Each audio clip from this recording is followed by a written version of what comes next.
प्यारे विद्यार्थियों, आज हम कक्षा 7वीं विषय हिंदी के अध्याय 13 एक दिन का पाठ का हिंदी कार्य पुस्तिका का कार्य करेंगे। आशा है आपको ये वीडियो पसंद आएगा। प्यारे विद्यार्थियों, मेरे चैनल नवजल एजुकेशन चलारपुर को सब्सक्राइब करें, वीडियो को लाइक करें, शेयर करें तथा कमेंट करें।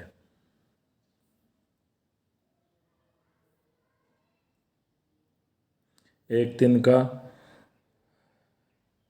ये पाठ साहित्य की विधा कविता के अंतर्गत आता है। इसके कवि का नाम अयोध्या सिंह उपाध्याय हरिऔध हैं। इस कविता से हमें क्या संदेश मिलता है? हमें स्वयं पर कभी घमंड नहीं करना चाहिए। हमें ये संदेश मिलता है। तिनका किसका प्रतीक है? समाज के किसी दबे कुचले शोषित व्यक्ति का प्रतीक है तिनका। प्रश्न 1, कविता में दबे पाँव कौन भाग रहा था? कविता में 8 दबे पाँव भाग रही थी। दबे पाँव का मतलब क्या है? दबे पाँव का मतलब है बिना हाट किए आना या चुपचाप आना। प्रश्न 3, दबे पाँव कब कब भागना पड़ता है? जब कोई व्यक्ति किसी चीज़ को लेकर परेशान हो, वह उस समस्या का समाधान नहीं निकाल पा रहा हो, तब दबे पाँव भागना पड़ता है। प्रश्न 4, क्या तुम्हें कभी दबे पाँव भागना पड़ा और क्यों?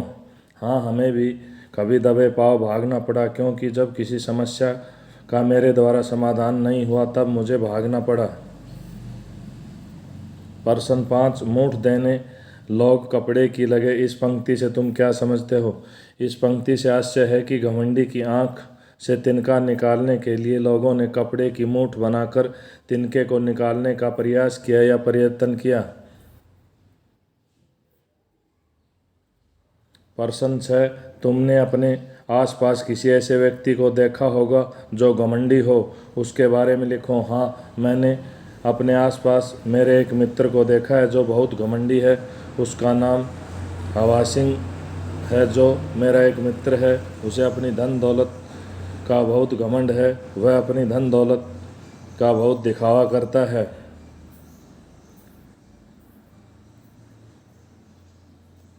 प्रश्न 7, एक कहानी बनाकर लिखो जिसमें ये शब्द आते हों। एक दिन, घमंड, आँख, कपड़े, पाँव, तिनका, लोग। एक व्यक्ति था, वह एक दिन अपने खेत की मुंडेर पर घमंड से ऐंठ से भरा हुआ खड़ा था। उसकी आँख में अचानक दूर से उड़ता हुआ तिनका आया और पड़ गया। वह बहुत बेचैन हो गया। उसकी आँख लाल हो गई। लोग उसकी आँख में कपड़े की मूठ देने लगे। ऐंठ बेचारी दबे पाँव भागने लगी। उसकी आँख से इस प्रकार तिनका निकल गया। उसकी आँख में आराम हुआ तथा उसका घमंड दूर हो गया तथा उसने कभी घमंड नहीं किया।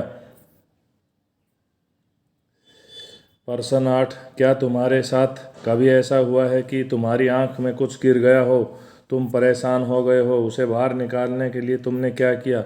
हाँ, मेरे साथ ऐसा हुआ है। मेरी आँख में तिनका पड़ गया। उसे निकालने के लिए कपड़े की मूठ दी गई, दवाई डाली गई, पानी आँखों में डाला गया। प्रश्न 9, नीचे दिए गए मुहावरों का अर्थ लिखो। डूबते को तिनके का सहारा, विपत्ति में थोड़ा सहारा, चोर की डाढ़ी में तिनका, दोषी व्यक्ति खुद डरता है। प्रश्न 10, तिनका को हम ऐसे भी लिख सकते हैं तिनका। कुछ शब्द ढूंढ कर लिखो जिन्हें इस तरह लिख सकते हैं: तिनका, नौकर, दुगना, उल्का, छप्पर।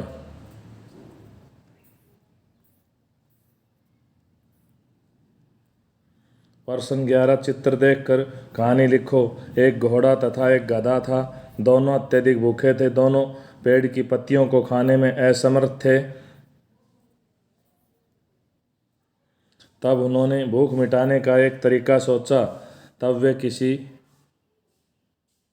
वे एक सा झूला लेकर आए और वे दोनों उसके ऊपर खड़े हो गए। फिर क्या होता है? गधे ने उस पर एक छलांग लगाई और वह घोड़ा पेड़ की पत्तियों तक पहुंच गया और पत्तियों को खाया। फिर घोड़ा शीशा पर एक छलांग लगाई घोड़े ने, और गधे ने पत्तियां खाई और अपनी भूख मिटाई। फिर वहाँ एक हाथी आया। वह हाथी शीशा पर एक तरफ खड़ा हो गया, दूसरी तरफ घोड़े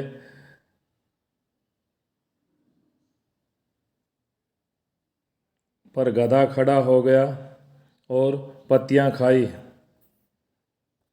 इस तरह घोड़े तथा गधे ने बारी बारी पत्तियां खाई तथा अपनी भूख को शांत किया।